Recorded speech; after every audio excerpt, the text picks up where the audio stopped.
Hello, everybody. It's that time of day again. It's story time. I've got my frumpy reading sweater on. I'm ready. Let's see what we got to drink today.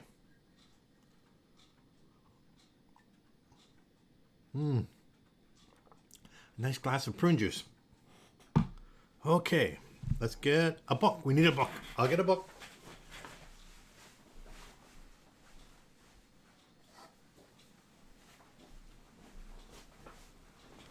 Okay. And we need some glasses to read here, some reading glasses. And today's story is called Mirette on the High Wire by Emily Arnold McCully.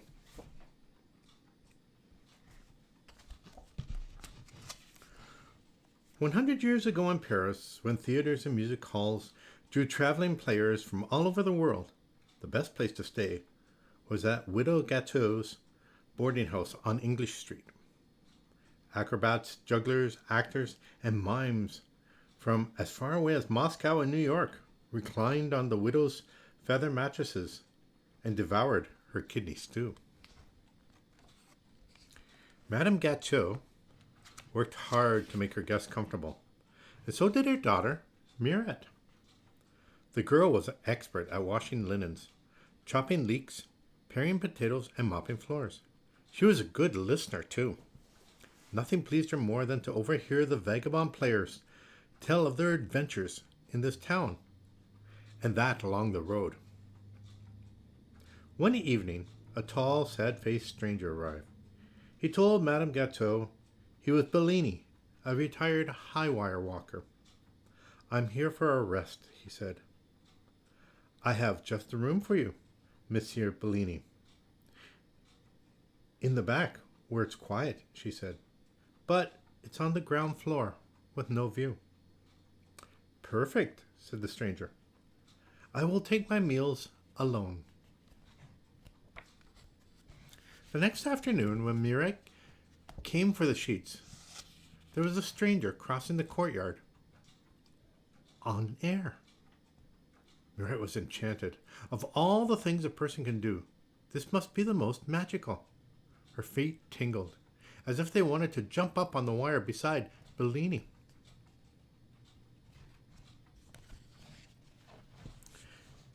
Mirette worked up the courage to speak. "Excuse me, Monsieur Bellini. I want to learn to do that," she cried. Bellini sighed. "That would not be a good idea," he said. "Once you start, your feet are never happy again on the ground." "Oh, please teach me," Mirette begged. "My feet are already unhappy on the ground." But he shook his head. Mirette watched him every day. He would slide his feet on the wire, cast his eyes ahead, and cross without ever looking down, as if in a trance. Finally, she couldn't resist any longer. When Bellini was gone, she jumped up on the wire to try it herself. Her arms flailed like windmills. In a moment, she was back on the ground. Bellini made it look so easy. Surely she could do it, if she kept trying. In 10 tries, she balanced on one foot for a few seconds. In a day, she managed 3 steps without wavering. Finally, after a week of many, many falls, she walked the length of the wire. She couldn't wait to show Bellini. He was silent for a long time. Then he said, "In the beginning, everyone falls. Most give up. But you kept trying. Perhaps you have talent as well." "Oh, thank you," said Mirette. She got up 2 hours early every day to finish her chores before the sun shone on the courtyard. The rest of the day was for lessons and practice. Bellini was a strict master. "Never let your eyes stray," he told her after day. "Think only of the wire and of crossing to the end."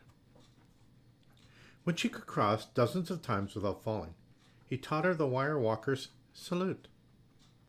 Then she learned to run, to lie down, and to do a somersault. "I will never ever fall again," Mirette shouted. Do not boast, Bellini said, so sharply that Mirette lost her balance and had to jump down. One night, an agent from Ashley's Hippodrome in London rented a room. He noticed Bellini on his way to dinner. What a shock to see him here, he explained. See who? Asked a mime. Why, the great Bellini. Did you know he was in the room in the back? Bellini? The one who crossed Niagara Falls on a 1,000-foot wire in 10 minutes? Asked the mime. And on the way back stopped in the middle to cook an omelette on a stove full of live coals.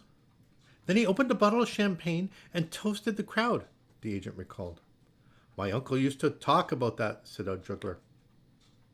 Bellini crossed the Alps with baskets tied to his feet, fired a cannon over the bull ring in Barcelona, walked a flaming wire, wearing a blindfold in Naples. The man had the nerves of an iceberg, the agent said. Mirette ran to Bellini's room. Is it true? She cried. You did all those things? Why didn't you tell me? I want to do them too. I want to go with you. I can't take you, said Bellini. But why not? Asked Mirette. Bellini hesitated for a long time. Because I am afraid, he said at last. Mirette was astonished. Afraid? She said. But why? Once you have fear on the wire, it never leaves, Bellini said. But you must make it leave, Mirette insisted. I cannot, said Bellini. Mirette turned and ran to the kitchen as tears sprang to her eyes. She had felt such joy on the wire. Now Bellini's fear was like a cloud, casting its black shadow on all she had learned from him. Bellini paced his rooms for hours. It was terrible to disappoint Mirette. By dawn, he knew that if he didn't face his fear at last, he could not face Mirette. He knew what he must do. The question was, could he succeed? That night when the agent returned, Bellini was waiting for him. The agent listened to Bellini's plan with mounting excitement. I'll take care of it, he promised. To himself he added, a big crowd will make me a tidy profit. What luck, I just happened to be in Paris now. Bellini went out to find a length of hemp with a steel core. He borrowed a winch and worked until daylight, securing the wire. The next evening, Mirette heard the commotion in the street. Go and see what it is, her mother said. Maybe it will cheer you up. In the square was a hubbub. The crowd was so thick she couldn't see. At first, that agent was aiming a spotlight at the sky. Return of the great Bellini, he was yelling. Could it be? Mirette's heart hammered in her chest.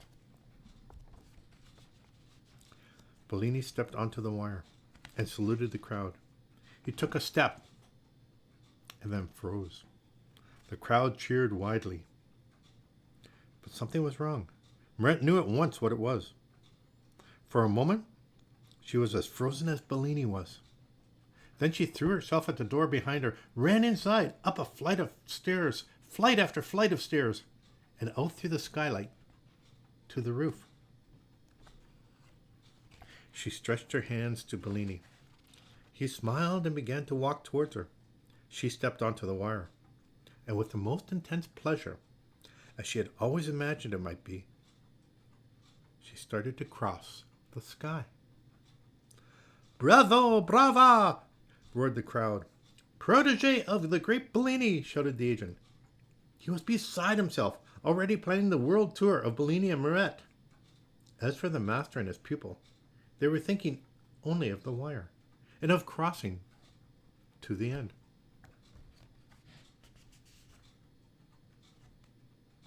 The end. That was a lovely story. I like that story. I'd not read that before. I hope you enjoyed it. Well, that's the end of the story. You have yourself a great day. You take care of one another. Take care of yourself. and I'll talk to you tomorrow. Okay? Bye now.